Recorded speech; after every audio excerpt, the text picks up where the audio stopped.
Hello friends, welcome to my YouTube channel. Today we are going to talk about 5 tourist places in Italy that you must visit. Before going to the beginning of the video, please subscribe to my channel and hit the bell so that if you like this type of content, you will be notified when the video is uploaded. And finally, if you like this video, don't forget to like the video. Thank you for your warm look. Now it's time to go to the video. The Colosseum, the slaughterhouse of gladiators. The Colosseum is one of the world's top tourist attractions in Italy and the largest theater in Rome. This building has an amazing architecture, engineering and past that has made it a symbol for Italy and Rome. The arena of the Colosseum witnessed the executions and bloody battles of gladiators with each other or with wild animals for the entertainment of the spectators, the emperor and the nobles. This magnificent building was built under the supervision of the Emperor Titus Flavius Vespasianus in 72 AD in the east of Rome, and its construction began 8 years later during the time of his successor and his eldest son Titus Flavius Sabinus Vespasianus. Completed. The original name of the Colosseum was the Flavian Amphitheater, which was taken from the emperor of the Flavian dynasty. The Colosseum is the largest amphitheater in the world and is currently being renovated. Colosseum is an oval building. Its length is 189 meters, its width is 156 meters and its height is 48 meters. The oval area of its base is about 24,000 square meters. This building has 80 entrances and has a capacity of 50,000 people. Under the Colosseum, there was an underground hypogeum with a network of tunnels and several pens designed for animals. Here, too, there were 80 vertical channels for quick access to the square. In this square, 36 doors have been designed as traps for programs and special effects.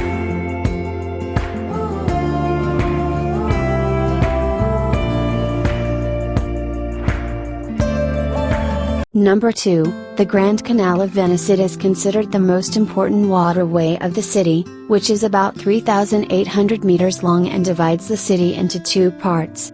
The city of Venice is seen from a height in the shape of a big fish, and this is not so bad for a city that is located by the sea. In the meantime, if you look carefully at the aerial images of the city, the Great Canal of Venice with its S-shape creates a beautiful pattern on the body of this fish and divides it.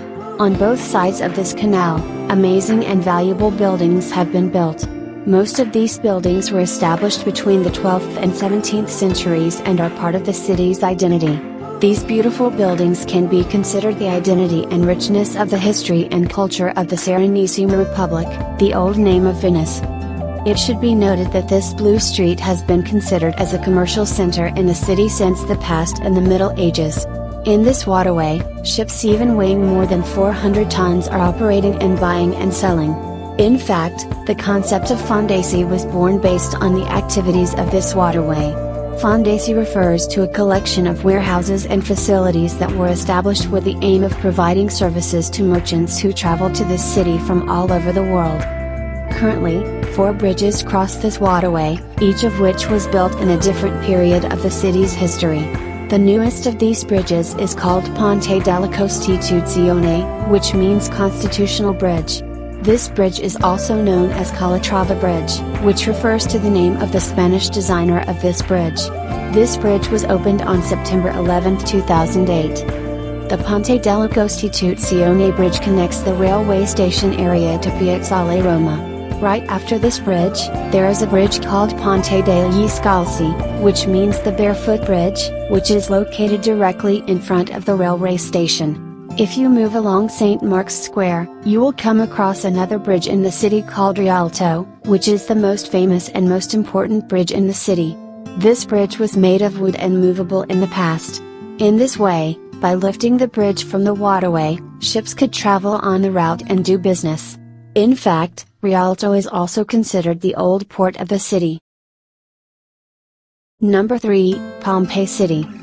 The lost city of Pompeii is a true gem in European history and one of Italy's must-sees. Once a thriving city near the Bay of Naples, it was buried under volcanic lava when a volcano erupted in 79 AD. Finally, excavations between the 18th and 19th centuries led to the discovery of the ruins of Pompeii, and today tourists from all over the world go to this charming small city to see its remains up close. This area, which was registered in the UNESCO World List in 1997, is so big that it takes several days to visit the whole area. However, it is possible to see the main attractions of Pompeii in half a day. The city of Pompeii was one of the cities of the ancient Roman Empire, which was buried under the ash of the volcano Vesuvius, along with the other city of this region, Herculaneum, and many villas and buildings around the city. This eruption is one of the most disastrous and famous volcanic eruptions in history, which is said to have killed 16,000 people. Pompeii was discovered about 1,500 years later while it was spared from decay in the best possible way during successive centuries due to the lack of air and humidity as well as rapid burial.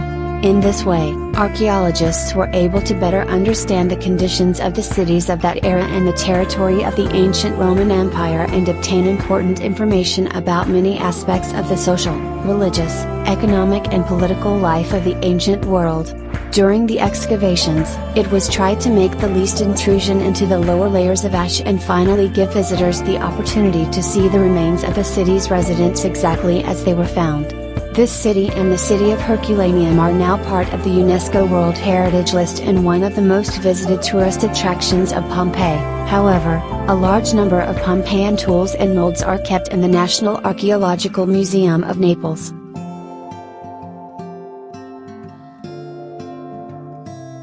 Number 4, Cinque Terre. 6 miles from the most charming part of Italy, Cinque Terre with its 5 villages offers a quiet, traffic-free lifestyle away from the hustle and bustle of city life.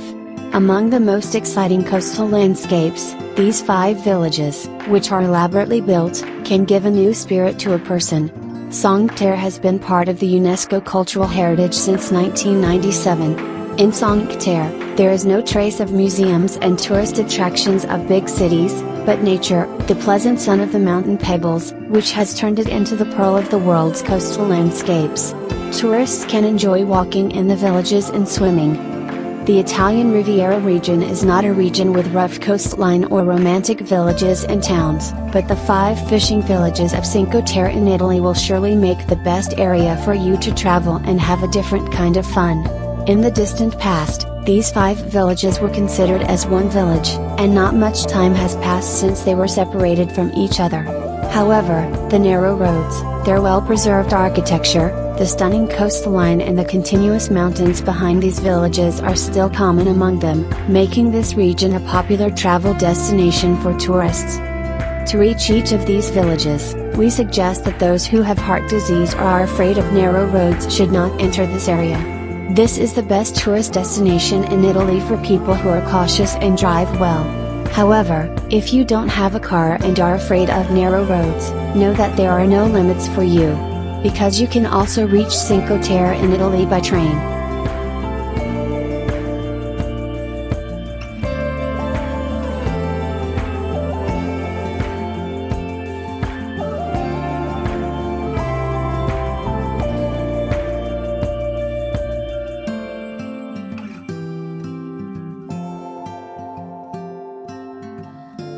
Number 5, Vatican City. Introduction of Vatican attractions. The 2 attractions of the Vatican that you must visit on your trip to Italy and Rome are St. Peter's Church and the Sistine Chapel. The Vatican also contains magnificent rooms decorated by the greatest artists of its time and has expensive collections in more than a dozen museums. In the Vatican, in addition to the large museums, smaller collections will also be of special interest: the ancient sculptures of the Secular Art Museum, the Sacred Art Museum's finds from early Christian crypts and churches, the Map Gallery, the Gallery of Candelabra and Tapestries. Just a small part of the tourist attractions are the Vatican countries. You'll also find objects such as papal carriages, vintage cars and a collection of over 800 modern religious works of art, collected by missionaries, Matisse, Dali, Munch, Rove and others. The magnificent St. Peter's Basilica, the centerpiece of the Vatican in Rome, was built between the 16th and 18th centuries, replacing an earlier structure built in 326 AD where St. Peter is believed to have been buried. It was with the establishment of this building in the 16th century that Martin Luther was inspired to start the Protestant Reformation. You can see the works of famous artists before entering the church. For example, in the portico, the equestrian statue of Constantine by Bernini and pieces of Giotto's mosaic can be seen above the main door. These bronze double doors are from the old church. The huge nave, 185 meters long and 46 meters high, rises to a 119-meter dome and can accommodate a congregation of over 60,000 people. Compare it with the dimensions of other great churches marked on the floor.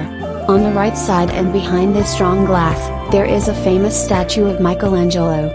Also, on the other side, there is the richly decorated Holy Church, Bernini's tabernacle and the bronze lattice of its competitor, Borromini. Thank you friends for watching this video until the end. Before you go, please subscribe to my channel and hit the bell so that if you like this type of content, you will be notified when I upload a video, and finally if you like this video, don't forget to like the video. Thank you for your warm look.